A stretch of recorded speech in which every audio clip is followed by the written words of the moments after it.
Imagine a 48-year-old crab boat, heavily loaded, fighting for survival in the heart of the Bering Sea. Gale force winds up to 65 knots, 20-foot swells, 9 lives hanging by a thread as their vessel loses power and drifts toward unforgiving cliffs.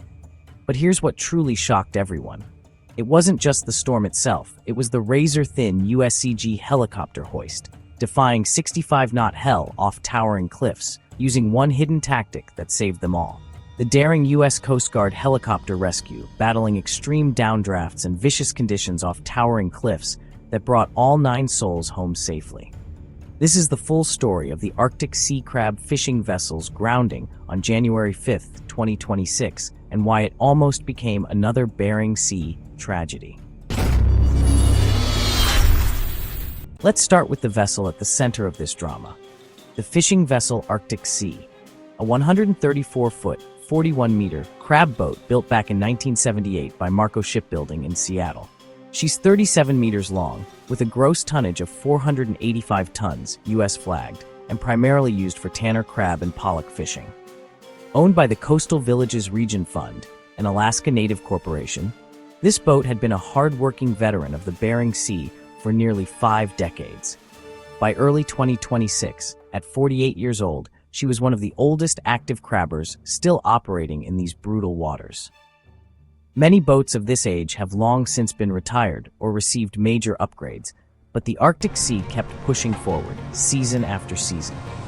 For anyone who follows maritime incidents or loves deadliest catch, older vessels like this carry real hidden risks. Things like metal fatigue, aging mechanical systems, and fewer built-in redundancies. Risks that become deadly when the Bering Sea unleashes its full fury. The grounding took place along the northern shoreline of St. George Island, part of the remote Pribilof Islands chain in the Bering Sea.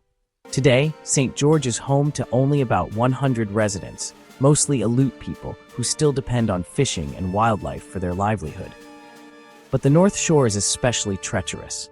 High cliffs, shallow reefs, sudden violent gales, powerful downdrafts that can push helicopters around like toys, and rogue waves that appear without warning. This area has claimed vessels before. In 1996, the fishing vessel called the All-American was grounded nearby. No injuries that time, but in 2017, a fishing vessel called Destination sank. That was just off St. George. The incident resulted in the loss of 6 lives due to severe icing and flooding. For a powerless boat drifting toward those cliffs in heavy weather, escape is almost impossible. It's a natural trap that has tested mariners for generations. This incident starts early on January 5, 2026.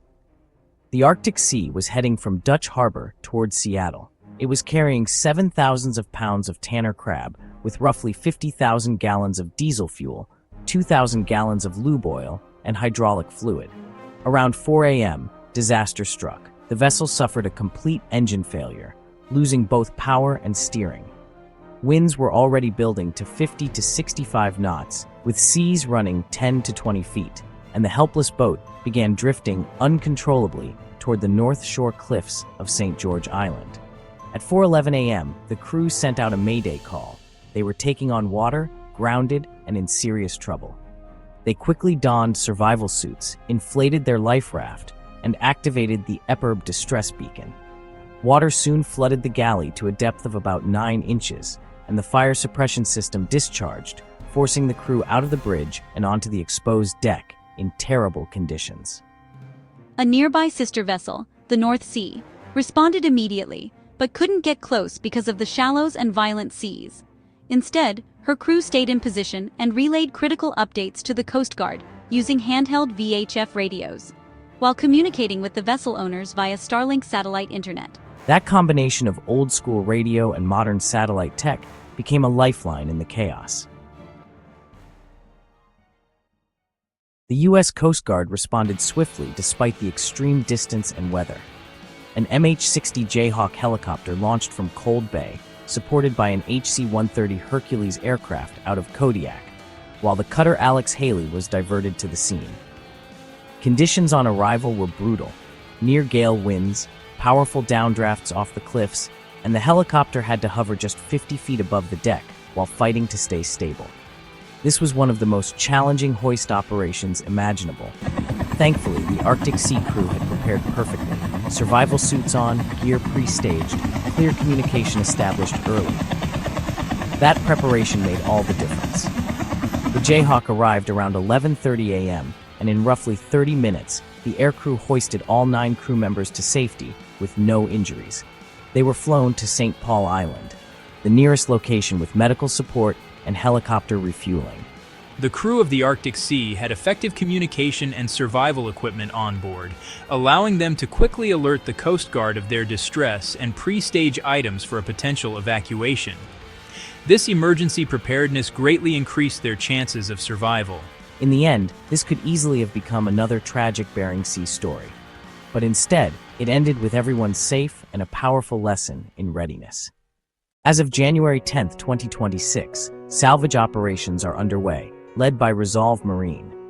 The first priority is pumping out the remaining fuel to prevent any major pollution. Some sheening, a thin oil film, was observed extending 6 to 8 miles along the shore as of January 7th, though the exact quantity released remains unknown.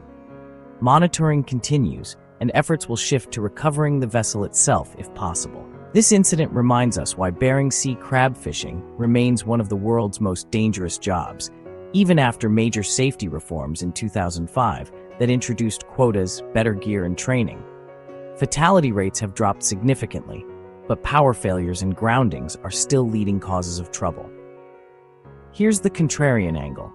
While shiny new boats get the spotlight, this 48-year-old veteran shows why age and upgrades matter so much in extreme conditions. Metal fatigue and outdated systems leave little margin for error. What ultimately saved these 9 lives wasn't luck.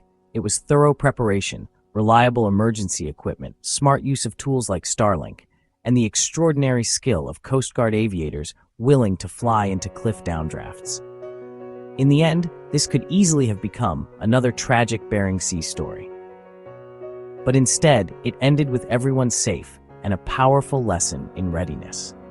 So, have you heard of the Arctic Sea before? Drop your predictions and thoughts in the comments below.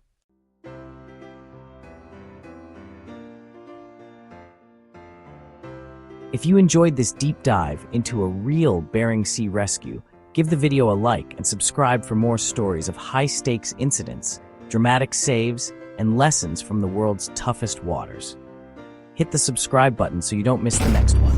Thanks for watching. Stay safe out there.